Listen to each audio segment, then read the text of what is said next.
morning and welcome to Thoughts and Updates. It's been a bit of a gap since the last time I've been on, due to me recharging, refocusing and looking at what I've been doing with these particular things on a Sunday morning. So from this point onwards, I'll be following the local trail round Kirkintilloch, and I'm starting here at Kirkintilloch Town Hall.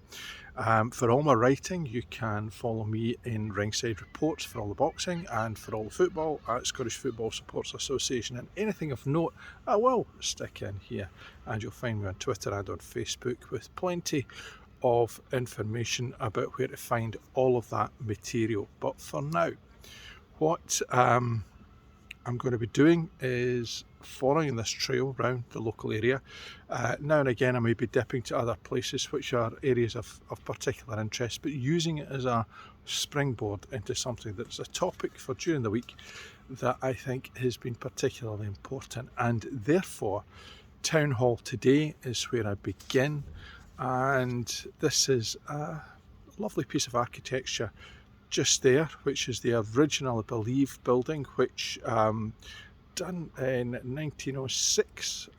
The architects were Walker and Ramsay, and it cost £11,000. Closed down in 2002, and then from about 2012 to 2017 there was a group together who worked on its restoration, and in 2017 it opened with this brand new part to it, new entrance and many lovely facilities. Now obviously during the pandemic this has been closed down and it's not been in its full use, and you can understand why. It's a place of gathering where, and during a time that we didn't want to have lots of people gathering together.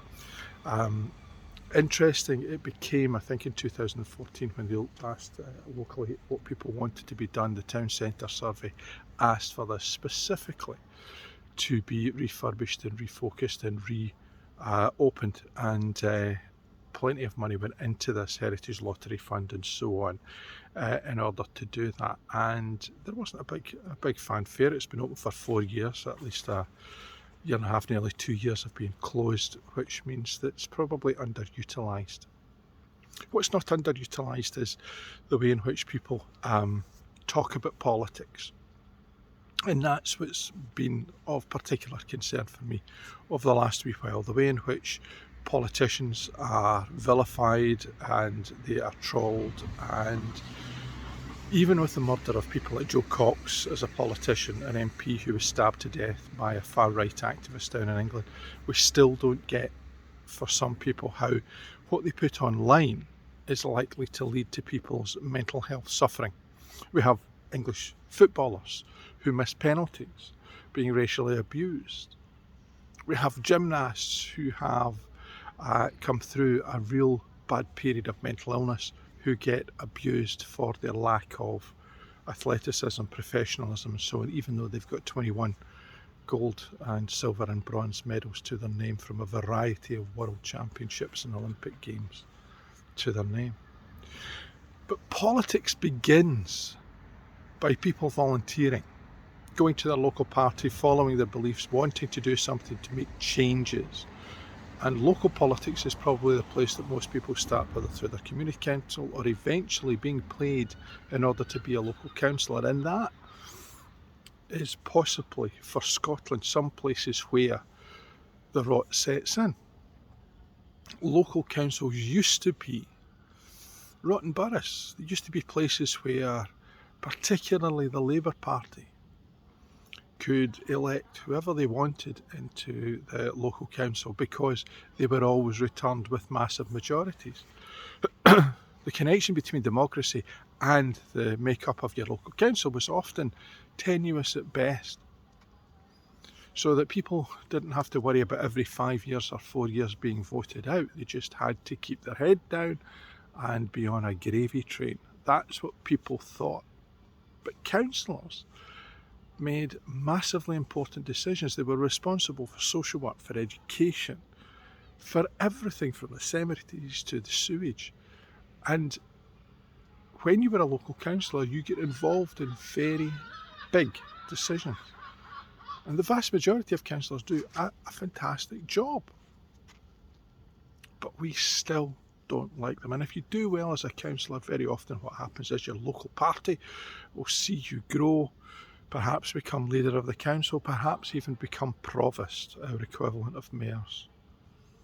Although provosts have become the difficult people that you fling in to that role and get them away from the local politics. A bit like you make somebody a president in the local bowling club in order to get them away from the committee and decision making, because perhaps they're not making the right decisions anymore.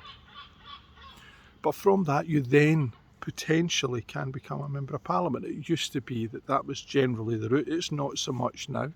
Professional politicians now tend to go. I don't think Boris Johnson was ever going to be a local councillor, although he was Mayor of London.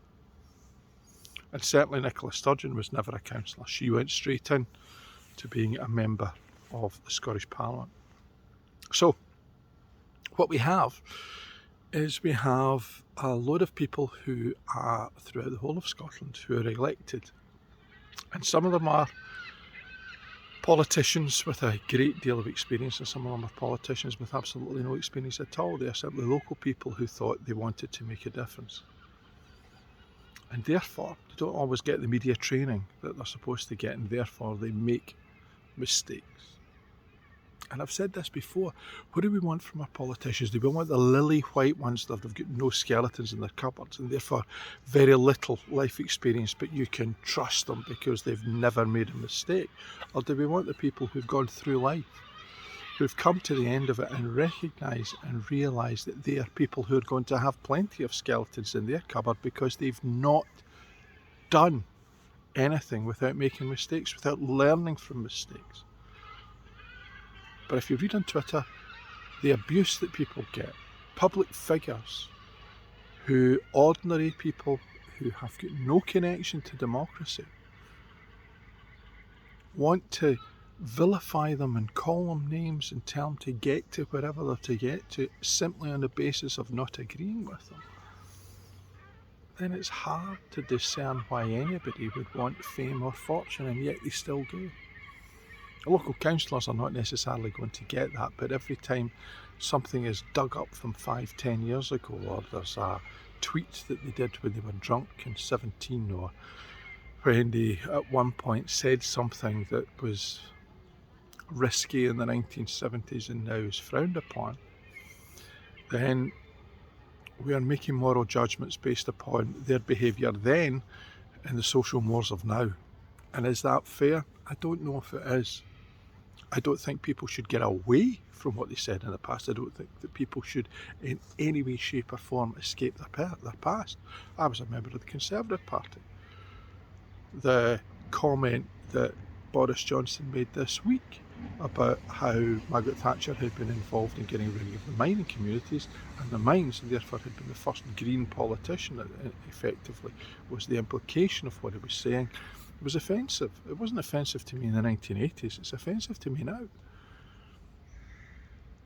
And I have made a difference to myself. I have changed since the 1980s, and people should be credited with that when they do make a change, because ultimately at the end of the day that change means that the policies and the points of view and the morality that I wish to be used now is going to be used, rather than the morality of the 1970s, or indeed the offensive behaviour of people who wish to vilify those who at some point said something that was unreconstructed and without thought, but now wishes to redeem themselves. Because if we don't believe in redemption, then there's no point in anybody at the age of 12 or 13 changing their behaviour. There is no point in people who are offenders getting a possibility of rehabilitation, because then all we're saying to people is the first time you make a mistake, that's your life. That's not fair on anybody. So this week I'm at the town hall talking politics. Next week I'll be taking a saunter, a Donna, down what Lorna calls the main drag, what we would have called the main street.